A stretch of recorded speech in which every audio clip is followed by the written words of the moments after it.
Hello and welcome to Spunky Sprouts.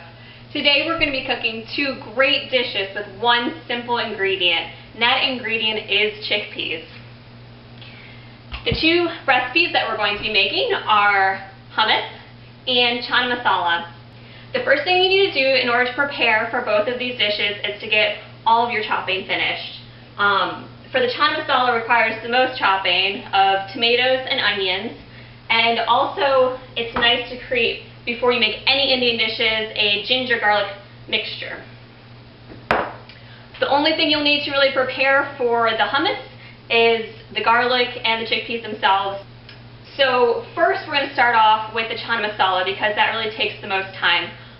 What you want to do is you want to prepare a pan, get it hot, about a medium-high temperature, and then you're going to add your onions and your ginger garlic paste.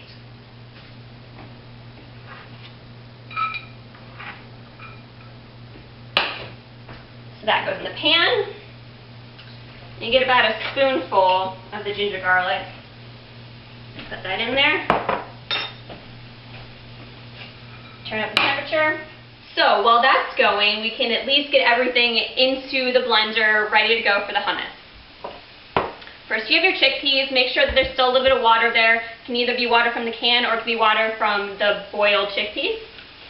And you're going to want to add tahini. Tahini is basically just ground up sesame seeds. And I add about a spoonful.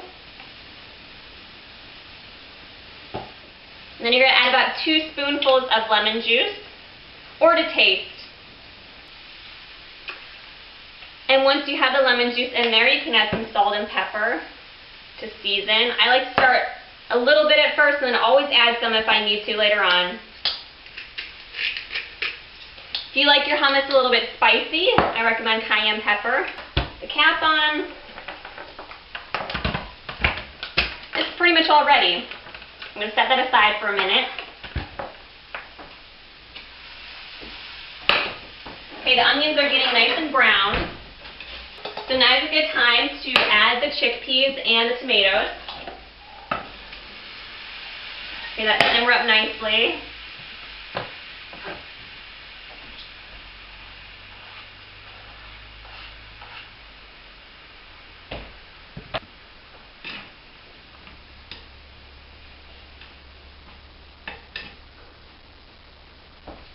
Okay, there's one thing I did forget, and that is the garlic. Some people chop their garlic beforehand. I figure since you're going to be putting it into a blender anyways, you don't need to chop it. It'll do it for you.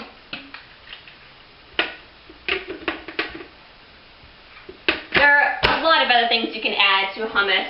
A lot of people do roasted red pepper. It always adds a nice red color to the hummus. Blend.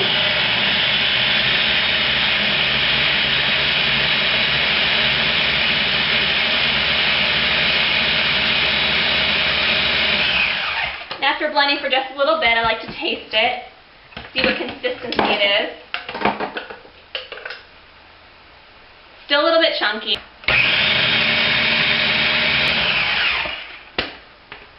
Okay, so our hummus is done. It's just that easy.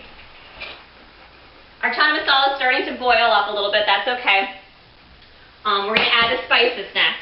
The most important ingredient is garam masala. It has a mixture of all the Indian spices that you need to make a dish really, really flavorful.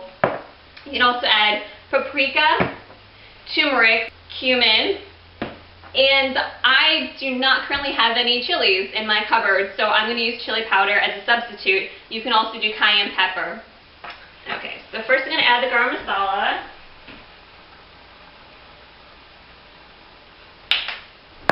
And paprika. And all of these mix well to create great smells and colors. Okay, so now we have all the spices in there. We're going to stir it up. So I'm going to add some salt and pepper to this. Really bring out the flavors. Stir this up a little bit more. See how it's looking? It's really getting a nice color to it. Now for the hummus on top, I like to add a little bit of the cayenne pepper. and some paprika. Paprika just has a nice sweet flavor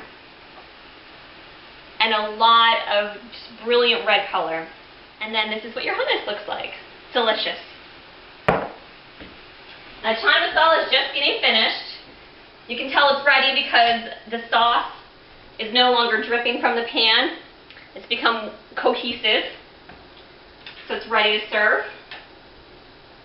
Just take it and plate it up. And voila, Chana Masala. Enjoy!